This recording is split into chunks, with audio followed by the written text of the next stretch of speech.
You're tuned in to Fantha Tracks Radio. This is the Fantha from Down Under. G'day, mate. How you going? Star Wars news in a single file. Coming to you live from Quinlan's Cantina in the Gold Coast of Australia. This is your slice of Australian Star Wars news. Hosted by the Malt himself, Adam O'Brien. Alrighty, mate. Let's get into it. And folks, welcome to another episode of the Fantha from Down Under, brought to you live here, Quinlan's Cantina, by the one, the only Fantha Tracks Radio, a place to find all your Star Wars news in a single file. That's right, go and check out www.fanthatracks.com.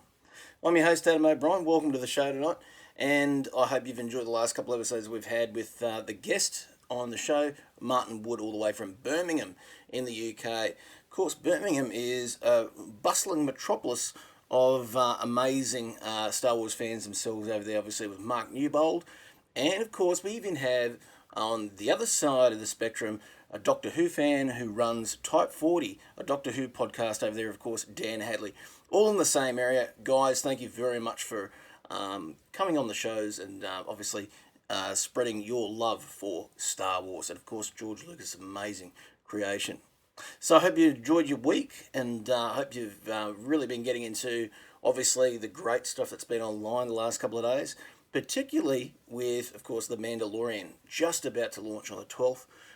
Most streaming services now, obviously, with Disney Plus coming online.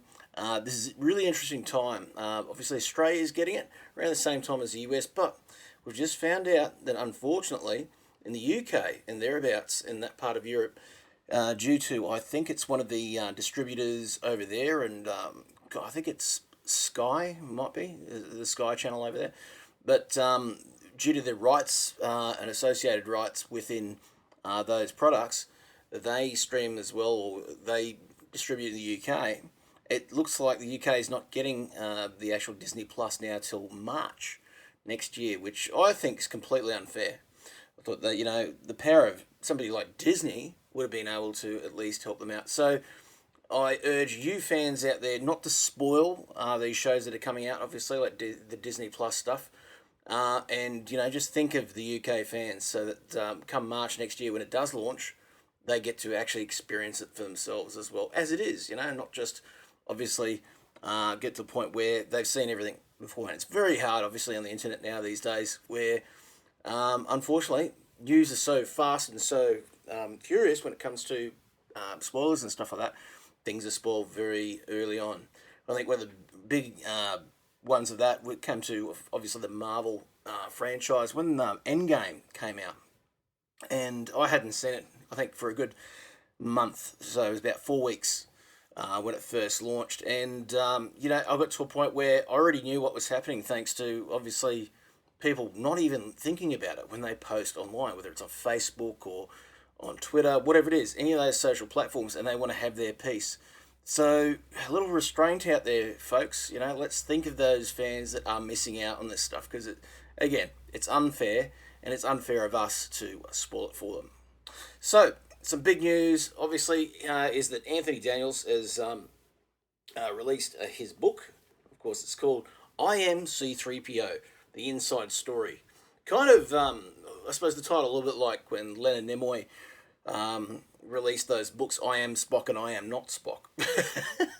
But this is great, and obviously it's got the blurb on the back from J.J. Abrams, gloriously witty, keen and spirited, and straight away it says it, there's a forward from J.J. as well, some great photos on the inside of this too, but also very frank discussion on his thoughts of Star Wars in a very constructive and positive way. The book is fantastic, so if you have a chance to go and pick it up. I'm not going to spoil it for you. Obviously, it's going to be about Star Wars. It's going to be about Anthony Daniels' life. Anthony Daniels has always been one of the, the bright sparks when it comes to Star Wars. He's always out at the convention circuits, always out at the, all the fan meetups and stuff like that. So I find that, that's always, and he obviously is from the original films, which is a fantastic thing. Obviously he's been in literally almost every film So big respects to Anthony Daniels. And of course, this will most likely be a role that's not repeated after The Rise of Skywalker. We're obviously going on a hiatus that Bob Iger's talked about. The film's taking a bit of a breather for a little while. Who knows what's coming next, whether it's these rumoured films that we've hearing about I think it's recently, obviously the Game of Thrones guys were apparently working on them, but it was about the foundation of the Jedi Order and stuff like that. And obviously we've got Rian Johnson working on films as well, to some degree, somewhere as well. So there's future there for them. But one of the great things about all of this is that we finally get something that's really interesting. And that is, of course, the streaming services of Disney Plus. Now, what's great about that is the long-form storytelling. I think Star Wars has always been better in the longer form. The films themselves are built to be theatrical. And I think it's a big key. If you've got something that's theatrical like that, that's great. But what's the big selling point for those is obviously the big set pieces, the action, the drama, the intrigue. But as fans, even as far back as the expanded universe before this new canon, I think the greater storytelling was in the longer form of whether it was the TV show, so Clone Wars, obviously, big part of that. Rebels, a great stuff was done with characters that aren't the theatrical leads, like not your Luke Skywalkers, your Princess Leia's and stuff like that, but looking at characters like Darth Maul, even Kenobi to some degree, and even Anakin got a fairer amount, even though the films were predominantly up to Return of the Jedi, obviously about him and about his fall and rise, again, to be a Jedi at the end of Return of the Jedi. But if you look at it, this longer form storytelling really gives a chance to look at the foundries and things like the Force, look at the bonus missions of the Clone Wars, and we get to really go into what George was trying to put together. So this is a real chance for things to grow and expand, and for the mythology to be something else.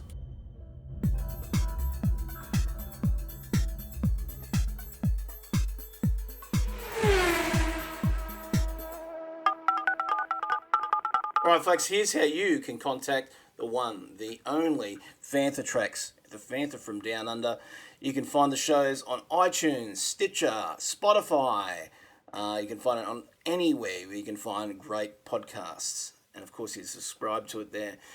You can find us also on fanthatracks.com for all your Star Wars news in a single file. And you can catch me, the host, Adam O'Brien, at The Lethal Mullet on both Twitter, Instagram, and of course now you can also find me on the Facebook page for the Lethal Mullet podcast there too. That's my other podcast, which is centered around action films on the Phantom Podcast Network. So go and check it out, and we'll see you there on the web. All right, folks, welcome back to the outback of Australia. That's right, Down Under, where we're going to chat about what's happening in the world of Star Wars. So currently we have a massive pop culture event on in the Brisbane city. Now, Brisbane City is in Queensland in Australia, pretty much on the southeast coast, where you'll find this amazing 3-day extravaganza. Now, with that, you find a lot of cosplay. Obviously, it's one of the biggest things that's at this one. Some really, really talented cosplay designers, and obviously people really putting a heart and effort into being the characters that they've created and really being a part of this great event. So Supernova obviously is something that happens not just in one city too. It happens in both Brisbane, the Gold Coast, also in Queensland, Sydney, Perth, Melbourne, and of course Adelaide. Adelaide was the most recent one, and we'll talk about some of the guest stars that they had there as well. So top of the line was, of course, John Travolta. That's right, star of Grease, Pulp Fiction, Face Off, and Battlefield Earth. But of course, one of the great things is that I think John's out here quite frequently due to his he's big into flying and very experienced pilot. So he's done quite a bit with one of the Australian airlines out here. Obviously, another great actor that's worked quite a bit out here in Australia is, of course, the Phantom himself, Billy Zane. He's out here for the next couple of days. Some of his great stuff on Instagram recently, just showing up some of the stuff he's been doing at the events. And I dare say I think he's a bit of a Star Wars fan because he's hanging around the a lot of the Star Wars costuming groups at one stage there at one of the other cons as well. Also, star of Star Trek Discovery and Event Horizon. That's right. A lot of people forget about that great movie from the UK. One of the greatest science fiction films ever made, in my opinion. Event Horizon starred Jason Isaacs. Probably hated more in The Patriot by US audiences. Obviously, played a pretty nasty character in that one. But Jason's a fantastic actor and a real chameleon. He becomes these great roles and is very charismatic, very, very funny guy. The other one, I mean, this is a real fest for science fiction fans here. Mark Bloody Shepherd. How good is that? So Mark Shepherd, star of obviously Supernatural, Doom Patrol, Battlestar Galactica, but let's not forget Firefly. I think he's, one of the great unsung heroes of that great show where he basically played pretty much a scumbag character, like he was one of the people living out on the fringe of the world trying to make a buck. And he really was a fantastic role in that too. But Mark Shepherd's just a great actor, period. Obviously, also we've got The Punisher. She starred in Deborah Ann Woll, starred in that. Also, we got Alison Sudol from Fantastic Beasts. Amy Acker from Angel, Dollhouse, and The Gifted. She's always fantastic. And one of my personal favourites, Julie Benz, who has been around in a lot of great shows for years. But I think one of the greatest ones she did was a film that still doesn't get enough love. And that is, of course, Boondock Saints 2 All Saints Day. And she was pretty much taking over the police role of Willem Dafoe in it, and she's just fantastic. She steals the performance from the main stars. She's just really, really good in it. Greg Sulkin, Sean Patrick frickin' Flannery himself. That's right, young indie, Boondock Saint, and of course two very experienced Brazilian Jiu-Jitsu practitioner. There you go. That's a mouthful, isn't it? And of course he's there. So, you kind of have a taste of old Lucasfilm employees there too. Again, a great artist, and again, that's a great series that really needs to talk about more of. We've also got Cliff Simon from Stargate. Obviously played one of the Gua'uld system lords, and he's just a really, really interesting actor. He was also in... I'll try and see if I can pronounce this. Elmethea, The Rise of Wingstar, and Project Eden as well. So he's going to be there. You also got Wolf Creek's John Jarrett, who I've met twice now. John Jarrett, obviously a big Australian actor and a bit of a fixture on TV. Also Doctor Who's Mark Strickson. So I'm not one I'm familiar with, but obviously for Dan Hadley, he'd be sure to say, "Hey mate, it's a bloody good Doctor Who actor. Oh, there you go." And obviously too, we've also got some great voice work talent coming out here. Linda Ballantyne, Katie Griffin, Jem Brown, and Matt Shipman too. So yeah, some really, really good talent come through. And for you Star Wars nuts out there, like myself, and you like a bit of music, you like a bit of metal, well, guess what? Galactic Empire's out here. The international Star Wars themed rock band. I saw the video just yesterday of them smashing out the Vader theme on those Ibanez rock and roll guitars. They've got those heavy metal guitars. And they did a fantastic job. The drums, everything. And then obviously the stage show itself is just something you've got to check out now. So that's at the Brisbane Convention Centre over the next 3 days, over this weekend. I tell you what, go and check it out. November 8 to 10.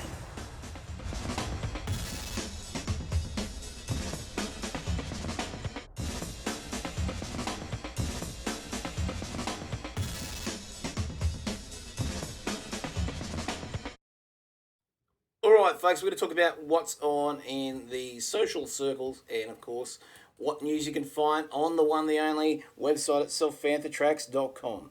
So obviously go and jump on there, fanthatracks.com, whether you're on your tablet, your PC or your mobile or cell phone if you're in the United States, and jump on there and put it on your home screen so you can always find great news, content, because we're always constantly updating content all the time on this fantastic website. And of course, great work that our department heads of Fantha Treks have done, constantly updating this to make it savvy on any platform. So, huge shout out to Brian Cameron for designing this amazing website. So, one of the big ones we've got there is Taika Waititi, who's obviously working on The Mandalorian, is currently in talks to write and direct a Native American limited series for FX channel. So, he's got a lot of projects on the boil right now. So, we're going to see a lot of work from Taika. And I'm really hoping that he gets to finally, down the line, make enough room for Akira. Because he was going to do Akira, I think, of his last project, but now he's doing, as his next one, I think it's Thor, Love and Thunder. So that's the new one with, obviously, return to the Thor universe in Marvel. And also, in that, they're bringing back Natalie Portman for that one too. So there's a bit of a Star Wars tie there too. Kevin Shinnick, the writer of Force Collector, also discusses his book, and we've got a couple of reviews of that on there too. We've also got a great little video that I found myself. I've actually shared this out, and you can find it on both my channel and obviously through Fantha Treks itself. But the great actor, Titus Welliver, you probably know him from Deadwood. You probably know him from a couple of the police procedural shows that are out now too. I actually know him from way back. Now, there's a film that Michael Biehn and Charlie Sheen did by the name of Navy SEALs back in 1989. And Titus had a small role in that as basically a goon at the pub who comes up and basically starts a bit of a hassle with Charlie Sheen in it. From then on, he's turned up in so many different roles over the years that I'm always surprised at what he'll do next. He's very convincing. I personally think in every character he puts his mind to, he's a great character actor. He really takes on, and now lead obviously in some TV shows now too.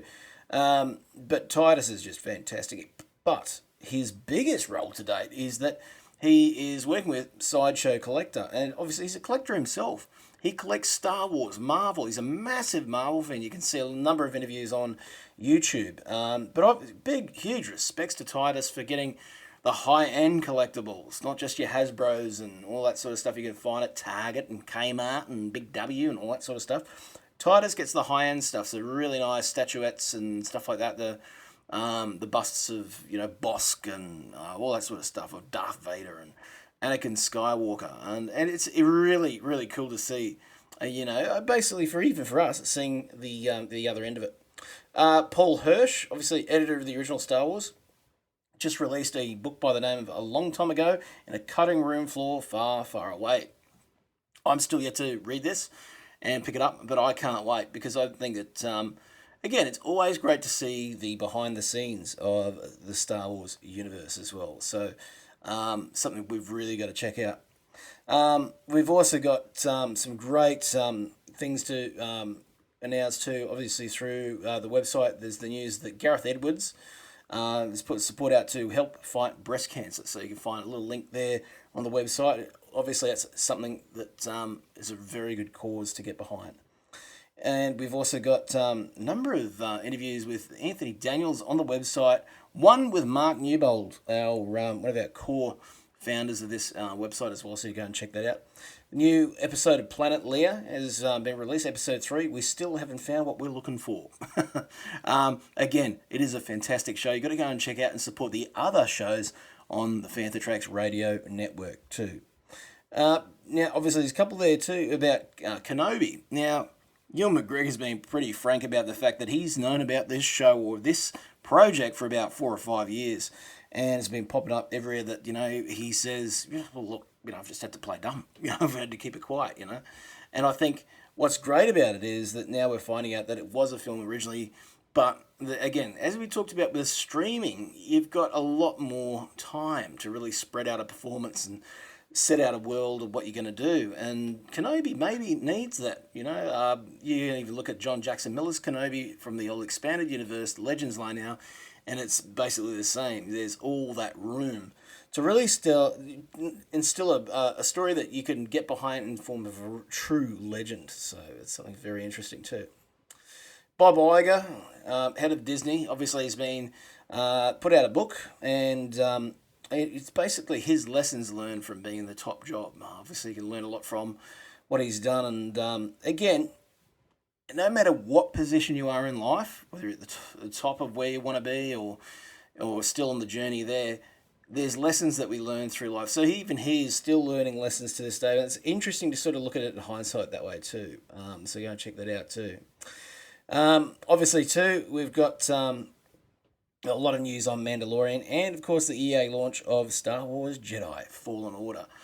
And I'm not a big console player these days myself. I used to be years ago, back in the day, the original Xbox. But this game looks fantastic. I'm actually really thinking about whether it's worth going out there and getting this, and getting one of the new consoles, obviously, too. It is something that just looks absolutely fantastic. Got to go and check that out, I think. But anyway, I think at the end of the day, for you fans out there, make sure you're subscribing to FanthaTracks.com for all your Star Wars news in a single file.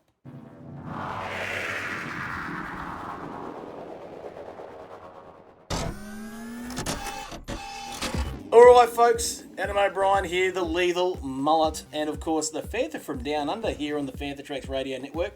Here, joined by a dear friend all the way from the United States, and actually we've got one of his buddies out here right now, one of the Boondock Saints, so we'll talk about that in a sec, because he's out here in Australia.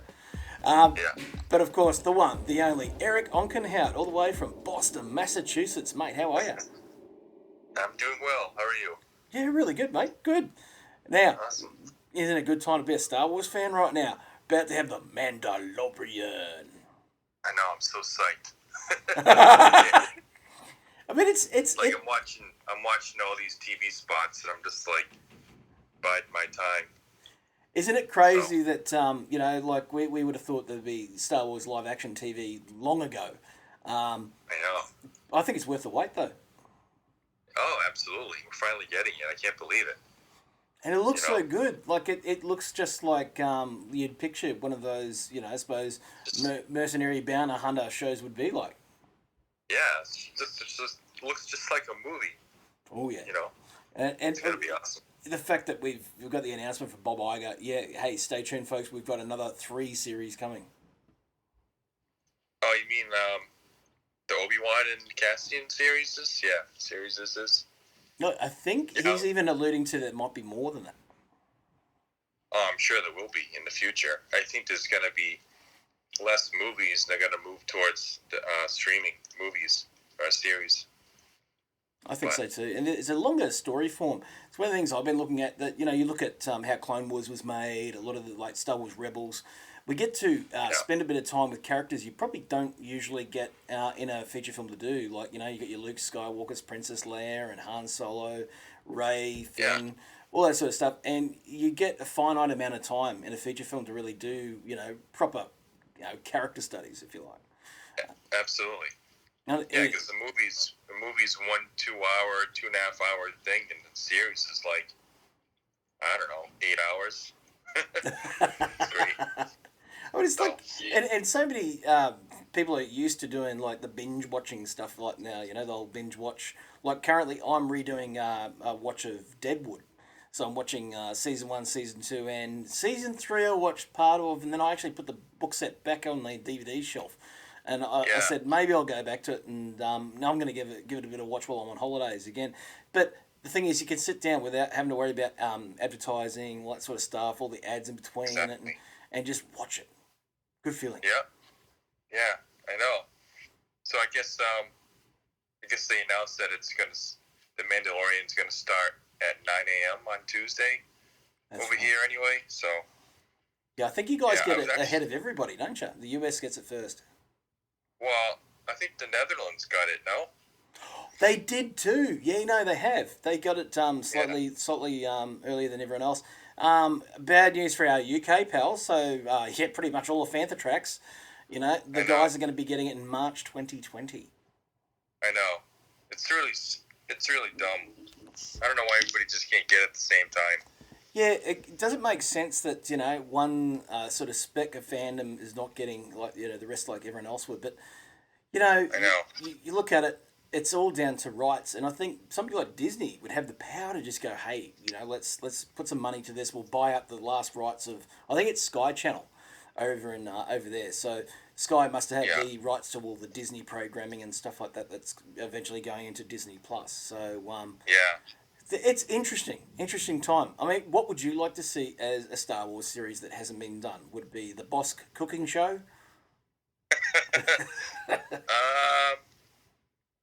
I'd like to see maybe like a Dengar home improvement show. Or you could have. Well, speaking of Bosk, you could do a comedy show, a sitcom. Who's the Bosk? You know what? I think having Han Solo do like a home improvement show because Harrison Ford was a carpenter. Yeah. It's interesting, isn't it? Because he was. That's how he got the role. Was literally doing the carpentry of Francis Ford Coppola's place, I think. Yeah, it's like fixing his door or something. Yeah. What's interesting too about that is that they could literally go into that back catalogue of stuff and go, hey, Tales of the Mos Eisley Cantina. Yeah, let's just make the cantina Deadwood. Oh, there you go. That would be awesome. It'd be like Cheers. It would be. Welcome back. Yeah. But there's so much they can really sort of do in their series. Like they could do obviously characters like that. You even look at that's Bounty Hunters pretty much covered. I think they need to do Rogue Squadron, the show. Oh yeah, absolutely. It'd be like a Top Gun series. Oh, can you imagine how good that would be? Oh yeah, that would be so fun. Cool. And they should have like 80s hairband music. Can you imagine that? Aerosmith rocking around in the background. You got Wedge doing his thing. Some white snake.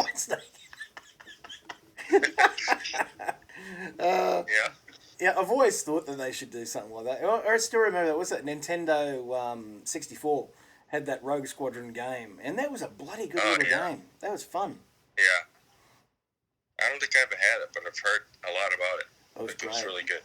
It was a tough game. It wasn't easy to do, but you had all the expanded universe fighters in there too, and you had the World Devastators you had to go up against. So they gave you I think it was the Sea Wing it was called.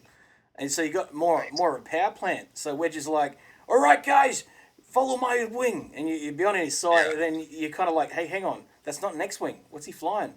And then you got to use the snow speeders on Corellia. Oh, that's cool. It's not bad. Was Corellia like how it is in Solo? No, it was a lot more green. It was kind of a little bit more like Alderaan was in Revenge of the Sith. Oh, okay. That's weird. And it's kind of, it was more like what you've seen those Ralph McQuarrie pictures of a little bit like Alderaan was with the sunken cities. Then it looked more like Utapau. Yeah. Kind of a bit like that, a mixture of green. It was still a water planet though, so they got that part right. But I know I still like some of those old designs, even in comparison with what we got. It's an interesting thing because they all going back to the same spot.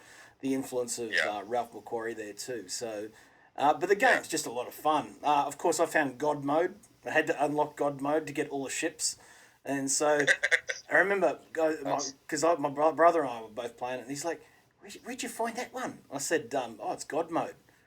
"Oh, you cheated, didn't you?" I said, "Yeah, it's God Mode." That's what I would do. Oh, yeah. Remember, what was it, Dark Forces and Jedi Knight and Jedi Knight Outcast? Yeah. And you could type in these things on your keyboard, and eventually you'd get, like, I think it was called Uber Jedi. All of a sudden you would have the dark sort of Lords of the Sith skills, and you had all your light side as well. And you could pretty much do anything. So it didn't matter who was coming up against you. You're up against that Jarek, I think was the bad guy.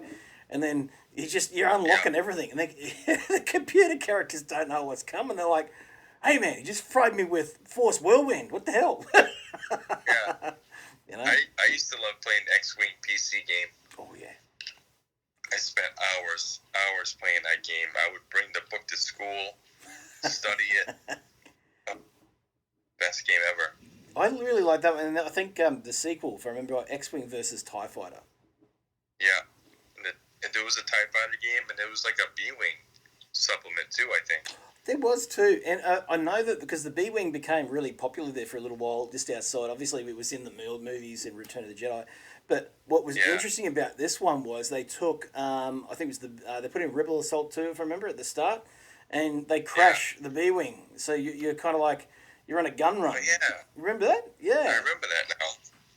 Yeah. So I think it was the only bit of live action footage they'd had done for like 10 years. And they said, righto, we're going to put together this little bit of footage. The game itself was pretty ordinary. Like, you could actually literally trick up the actual game so that it went to God mode pretty much straight away. So you got the stormtroopers just shooting you, just going, "G'day, mate, how you going? Oh, you got me again." Cheating again, huh? Yeah, cheat. Well, it's in the Force. Right. Sure. But I've got to say, obviously, I'm chatting to somebody from Boston, and tomorrow I'm going to meet somebody from Boston. That's, of course, Sean Patrick Flannery, the Boondock Saint himself. Nice. That's awesome. Coincidence, huh? We're invading your country. But the great thing is, we all sound alike, because the Australian accent and the Boston accent is very, very similar. But also, John Travolta's out here. That's, I didn't recognize that picture that you sent me. Yeah, he's gone to my barber. Twice. He went to my barber, got a haircut at the same spot. Yeah, he had like a beard going or something like that. Yeah. I'm like, who the heck's that? And then you said it's John Travolta, and I had to look back again. I'm like, wow. It's unrecognizable, isn't it? Yeah. But I don't know what happened to him. Yeah, it's. I think he's been doing a couple of movies where he played. This is a few years ago now. From Paris with Love. I don't know if you've seen that one, but he plays a CIA agent. And when I first saw it, I thought, "Is this a Bruce Willis movie?" I thought it was Bruce Willis, and then I had to do a double take, and I'm looking at it and going, "Oh no, hang on, that's actually John Travolta," and he's great in it. He's like this. It's like Taken, but with John Travolta. And he throws a few, kicks, and this, certainly looks better than Seagal doing it, that's for sure. Yeah, he's a great actor, John Travolta. He's brilliant, absolutely brilliant. Can you imagine, a couple of years' time, John Travolta Star Wars? Oh, man, you'd be like a cool Jedi. I reckon he would, be like dancing. He'd have the moves. Swinging the lightsaber. Oh, wow. Can you imagine? Jedi life, Jedi life, See? Yeah. There you go. He'd have it. First Star Wars musical.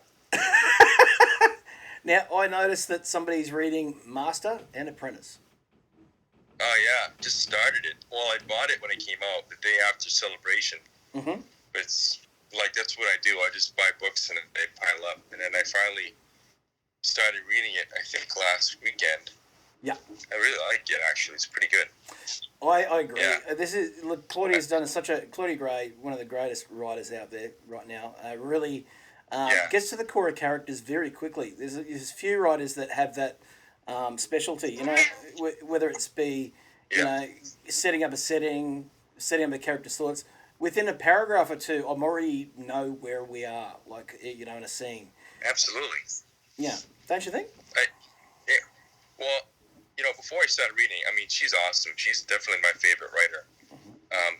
But I was a little worried that it might be boring, just because it's like just Jedi stuff. But you're right, though. She just gets to the characters so good. She really is, and she gets that. Yeah. It's natural.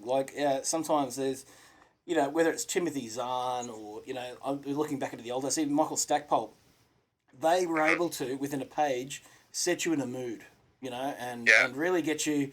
I think a perfect example is Head of the Empire. Within a page or two, it feels like the original trilogy, which is what that was, the job it had to do, right? Michael Stackpole with those X-Wing novels, the minute you start looking at, what it is all about, straight away where you are.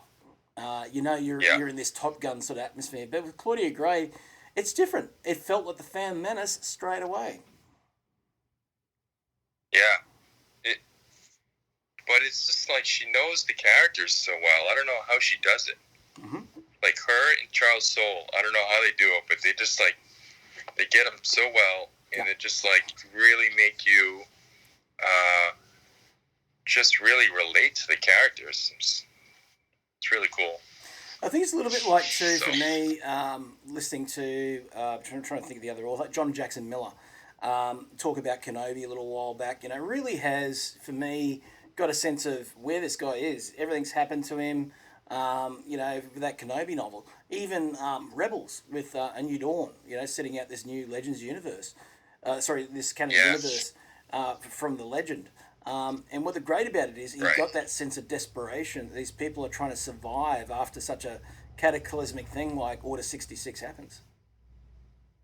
Yeah, I haven't read that in a while, but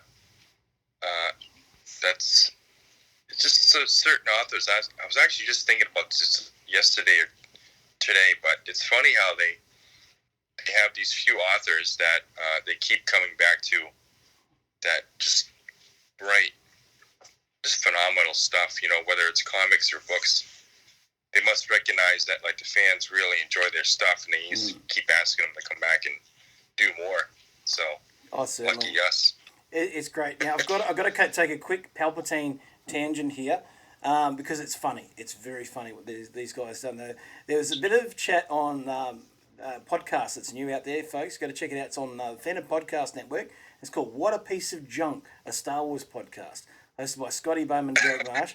And Derek was like, don't you think that, you know, Palpatine, after all these years, you know, he went out, he ordered Order 66. Can't he get a refund now? Because there's still Jedi around. Can I get a refund? No kidding, huh? Yeah. And I had to do a double take on it when I saw his post on it. Like, he's just like, yeah, you'd think he'd be after a refund by now.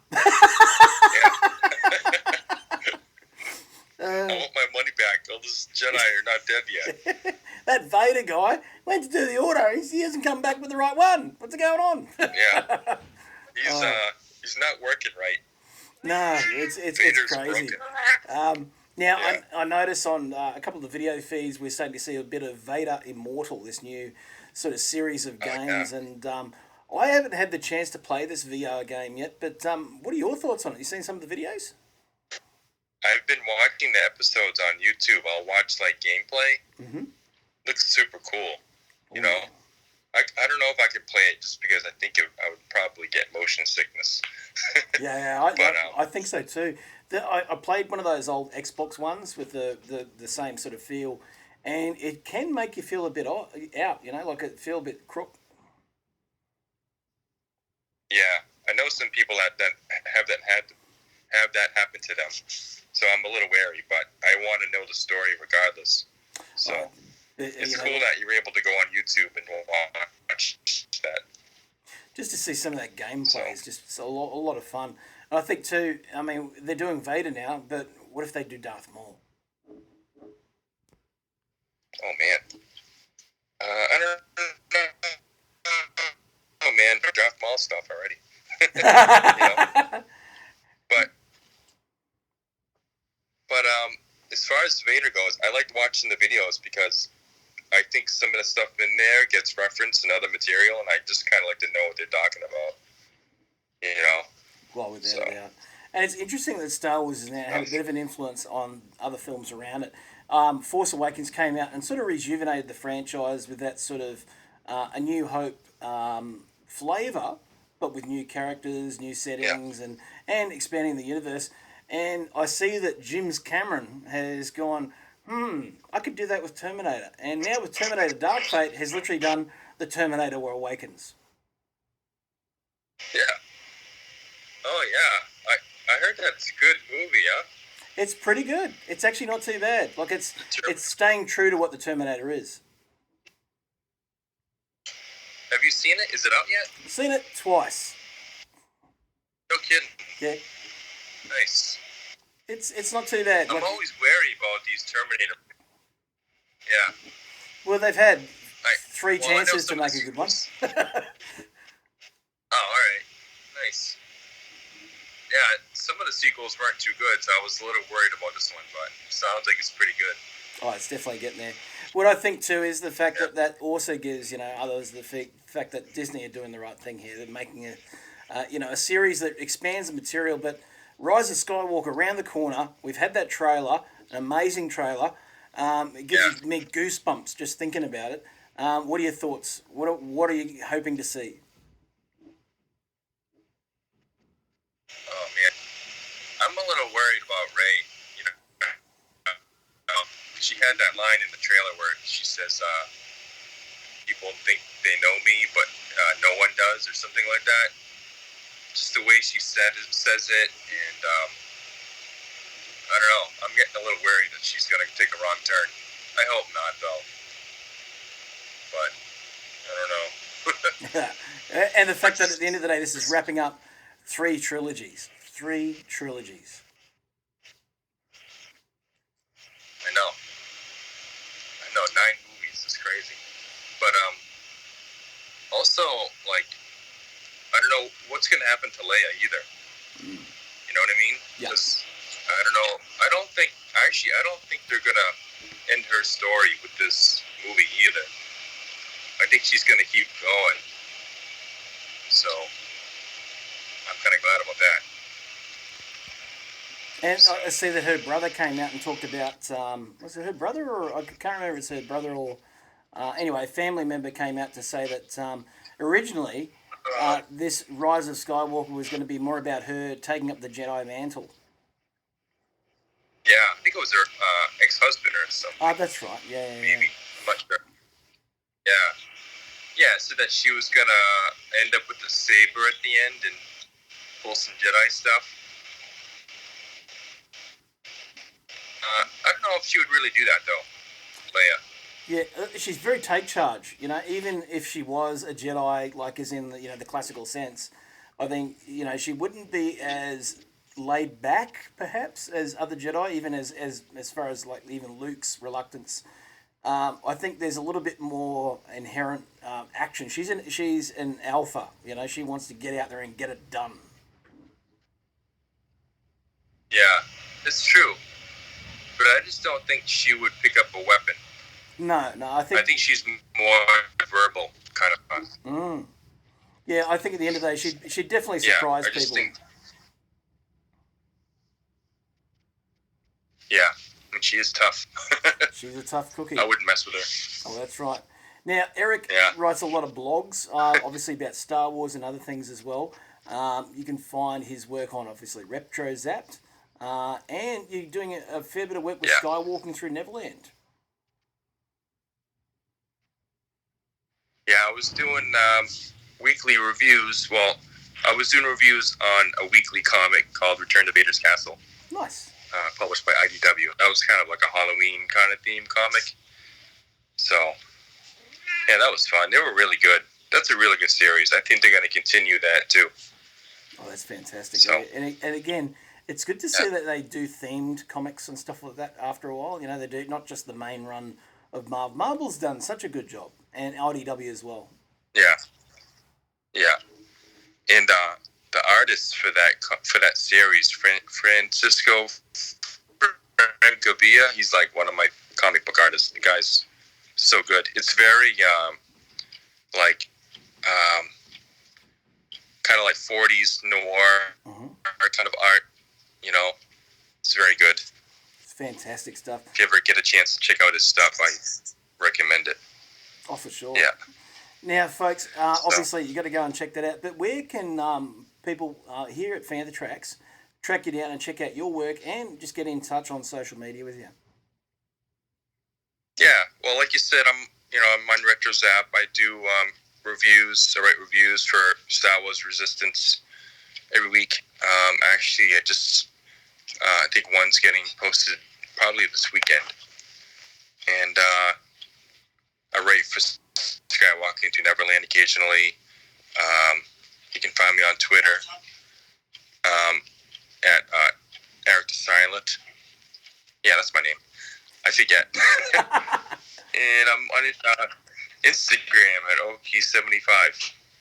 Awesome. So, folks, go and check it out. And I want to thank Eric for being here today, chatting a little bit of Star Wars and enjoying, obviously, the world that's coming of the streaming wars. The stream wars. That's what I'm calling it now, the stream wars. Because I think that's where we're heading. The stream wars. I highly appropriate title. It really is. Nice one. Awesome. Well, I want to thank you so much Yeah. for being on the show, my friend, and you're welcome back anytime. Hey, no problem. Anytime. I'm around. All right, folks, that's all we have time for here on the Fantha from Down Under tonight. Catch us next week on FanthaTracks.com and Fantha Tracks Radio on iTunes, Stitcher, Podbean, or Spotify. See you next time.